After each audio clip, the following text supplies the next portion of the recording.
ವಿದೇಶದ ಸುದ್ದಿಗಳನ್ನು ನೋಡ್ತಾ ಹೋಗೋಣ. ಪ್ರಧಾನಿ ನರೇಂದ್ರ ಮೋದಿ 3 ದಿನ ಪೋಲೆಂಡ್ ಮತ್ತು ಉಕ್ರೇನ್ ಪ್ರವಾಸ ಕೈಗೊಂಡಿದ್ದಾರೆ. ಬರೋಬ್ಬರಿ 45 ವರ್ಷಗಳ ಬಳಿಕ ಭಾರತದ ಪ್ರಧಾನಿಯೊಬ್ಬರು ಪೋಲೆಂಡ್ಗೆ ಭೇಟಿ ನೀಡಿದ್ದು ಪ್ರಧಾನಿಯನ್ನ ಅದ್ಧೂರಿಯಾಗಿ ಸ್ವಾಗತ ಮಾಡಿದ್ದಾರೆ. ಪೋಲೆಂಡ್ನಲ್ಲಿ ಭಾರತೀಯ ಮೂಲದವರ ಚಾಯ್ವಾಲಾ ರೆಸ್ಟೋರೆಂಟ್ಗೆ ಪ್ರಧಾನಿ ಮೋದಿ ಭೇಟಿ ನೀಡಲಿದ್ದಾರೆ. ನಾಡಿದ್ದು ಯುದ್ಧ ಪೀಡಿತ ಉಕ್ರೇನ್ಗೆ ರೈಲಿನಲ್ಲಿ ತೆರಳಲಿದ್ದಾರೆ.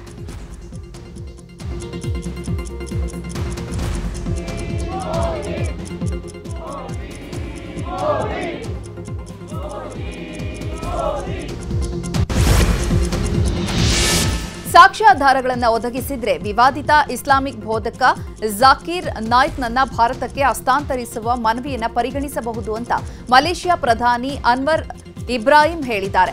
ಮಲೇಷ್ಯಾ ಪ್ರಧಾನಿ ಅನ್ವರ್ ಇಬ್ರಾಹಿಂ 3 ದಿನಗಳ ಭಾರತ ಪ್ರವಾಸವನ್ನು ಕೈಗೊಂಡಿದ್ದಾರೆ.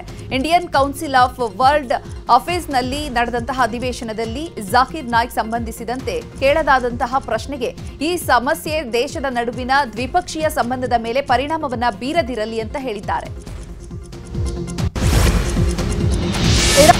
ಕೀನ್ಯಾ ದೇಶವನ್ನಷ್ಟೇ ಅಲ್ಲದೆ ಇಡೀ ಆಫ್ರಿಕಾ ಖಂಡವನ್ನೇ ಬೆಚ್ಚಿ ಬೀಳಿಸಿದ್ದ ನೈರೋಬಿ ಸರಣಿ ಹಂತಕ ಜೈಲಿನಿಂದ ಪರಾರಿಯಾಗಿದ್ದಾನೆ. ಸರಣಿ ಹಂತಕ 33 ವರ್ಷದ ಕಾಲಿನ್ಸ್ ಜುಮೈಸಿ ಜೈಲಿನಿಂದ ತಪ್ಪಿಸಿಕೊಂಡಿದ್ದಾನೆ. ಖುಲೂಷಾ ತನ್ನ ಹೆಂಡತಿಯೂ ಸೇರಿದಂತೆ 42 ಮಹಿಳೆಯರನ್ನ ಅತ್ಯಂತ ಭೀಕರವಾಗಿ ಕೊಲೆ ಮಾಡಿರುವ ಆರೋಪವನ್ನ ಎದುರಿಸ್ತಾ ಇದ್ದಾರೆ. ಕೋಲ್ಕತ್ತಾದ ಆರ್ಜಿಕರ್ ಮೆಡಿಕಲ್ ಕಾಲೇಜಿನಲ್ಲಿ ವೈದ್ಯೆ ವಿದ್ಯಾರ್ಥಿನಿಯ ಕೊಲೆ ಖಂಡಿಸಿ ವಿದ್ಯಾರ್ಥಿಗಳು ಇವತ್ತೂ ಪ್ರತಿಭಟನೆ ಮುಂದುವರೆಸಿದ್ದಾರೆ. ವಿದ್ಯಾರ್ಥಿನಿಗೆ ನ್ಯಾಯ ಸಿಗಬೇಕು, ಆರೋಪಿಗೆ ಕಠಿಣ ಶಿಕ್ಷೆ ಆಗಬೇಕು ಅಂತ ಆಗ್ರಹಿಸಿರುವ ಪ್ರತಿಭಟನಾಕಾರರು ಸರ್ಕಾರದ ವಿರುದ್ಧ ಆಕ್ರೋಶವನ್ನ ಹೊರಹಾಕಿದ್ದಾರೆ.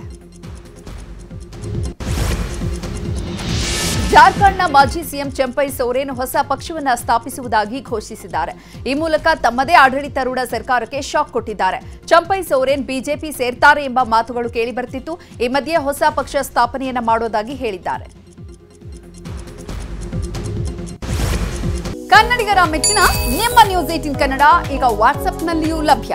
ಕರ್ನಾಟಕ ಮತ್ತು ದೇಶ ವಿದೇಶದ 360 ಡಿಗ್ರಿ ಸುದ್ದಿ ವಿವರವನ್ನ ನೀವು ನಿಮ್ಮ ಕೈ ಬೆರಳುಗಳಲ್ಲಿಯೇ ಪಡೆಯೋದಿಕ್ಕೆ ಈ QR ಕೋಡ್ ಅನ್ನು ಸ್ಕ್ಯಾನ್ ಮಾಡಿ.